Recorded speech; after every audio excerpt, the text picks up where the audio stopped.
seorang mukmin tidak boleh tinggal di negeri kufar. Dan Nabi Muhammad SAW bari, dia berlepas diri dari seorang mukmin atau muslim hidup baina adhuril musyrikin, di tengah-tengah orang-orang musyrik atau tengah-tengah orang-orang kufar. Atau kama qala sallallahu alaihi wasallam. Maka yang wajib pindah, dia pindah untuk menjaga agamanya. Namun apabila seseorang dhaif, lemah dan yang lainnya, maka itu diberikan hukum. Dan boleh juga dia berpindah dari yang benar-benar dahsyat atau benar-benar buruk keadaannya kepada yang sedikit buruknya. Itu juga boleh. Begitu juga seseorang dianjurkan untuk pindah dari lingkungan yang penuh dengan kefasikan. Di situ lingkungannya minum khamar, banyak perbuatan zina dan yang lainnya, maka dia pindah ke lingkungan yang jauh lebih baik.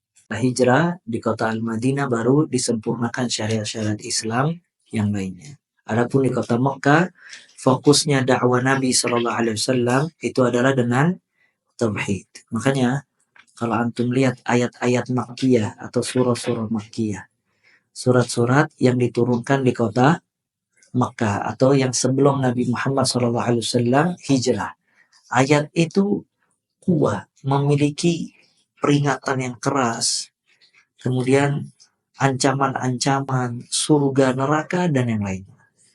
Antum kalau baca surat Juz Ammah dari An-Naba sampai An-Nas, itu diulang-ulang peringatan tentang surga, tentang neraka, bahayanya syirik dan yang lain-lainnya, karena ketika itu dakwah fokus dengan tauhid dan syirik.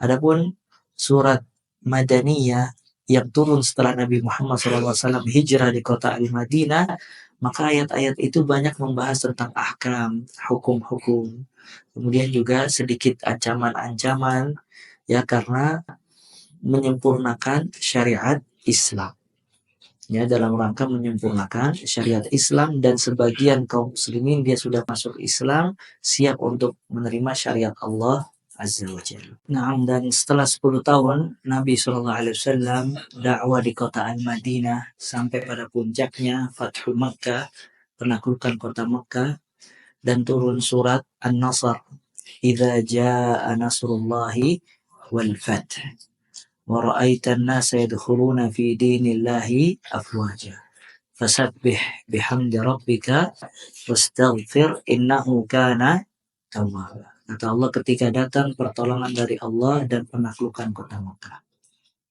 Wa ra'aitan nas yadkhuluna fi dinillahi afwaja. Engkau melihat manusia berbondong-bondong masuk ke dalam agama Islam. Fasabbih bihamdi rabbika wastaghfir. Maka bertasbihlah kepada Rabb kamu dan beristighfarlah. Innahu kana tawwaba. Sesungguhnya dia maha menerima taubat. Ya, surat ini menunjukkan tentang dekatnya ajal Nabi Muhammad SAW. Ketika Umar bin Khattab radhiyallahu taala anhu membawa Ibn Abbas radhiyallahu taala anhuma ke majlisnya pembesar-pembesar kaum muslimin, maka Umar bertanya kepada Ibn Abbas, wahai Ibn Abbas, apa tafsir yang kamu ketahui dari surat An-Nasr? Maka Ibn Abbas berkata, kalau surat itu menjelaskan tentang dekatnya ajal Nabi SAW. Kenapa? Kenapa surat itu menjelaskan tentang dekatnya ajal Nabi SAW? Karena yang pertama, Fathu Makkah.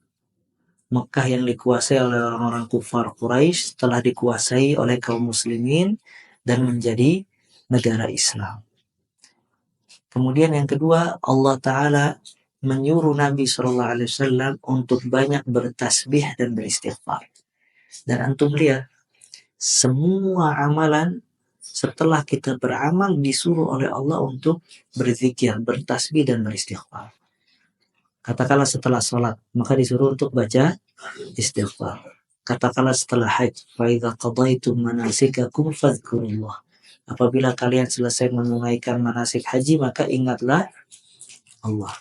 Kemudian setelah sholat Jumat dan yang lain-lainnya menunjukkan selesai ibadah maka untuk beristighfar, menyempurnakan kekurangan dari ibadah tersebut. Nah, Nabi SAW disuruh berdakwah. Dakwah ibadah atau bukan? Ibadah. Maka selesai dari ujung dakwah Nabi SAW, disuruh oleh Allah Nabi banyak memuji dan beristighfar. Maka itu menunjukkan kalau tugas dia udah selesai dan tinggal perjumpaan dengan Allah SWT.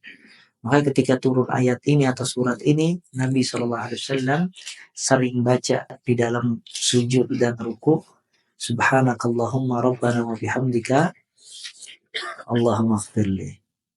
Ya, doa ruku dan sujud.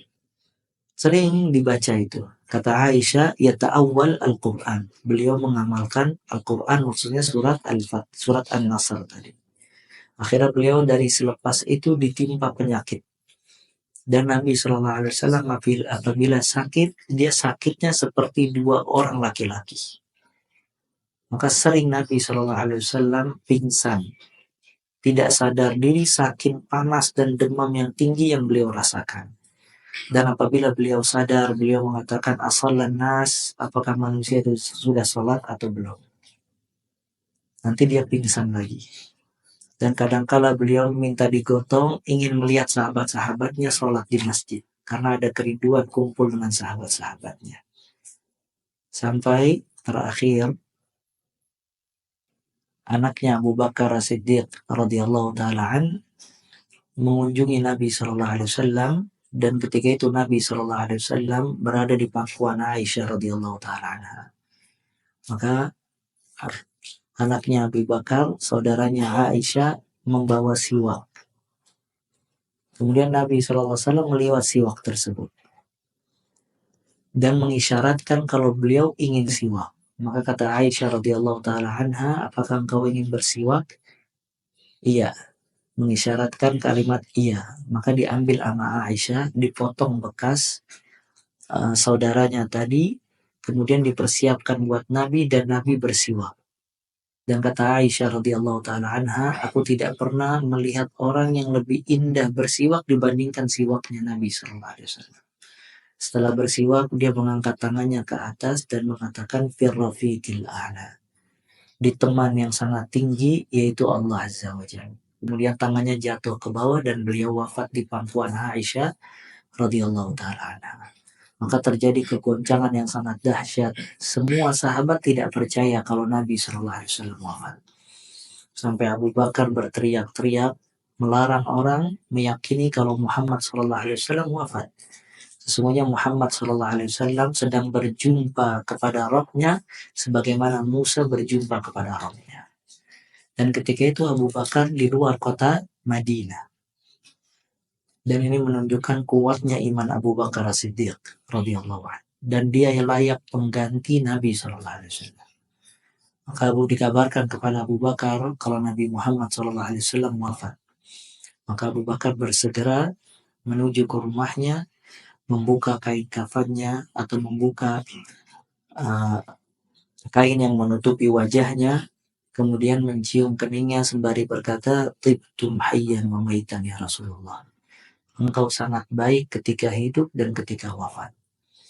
Maka manusia yang paling terbaik jasadnya ketika wafat dan keadaannya adalah Nabi Muhammad SAW.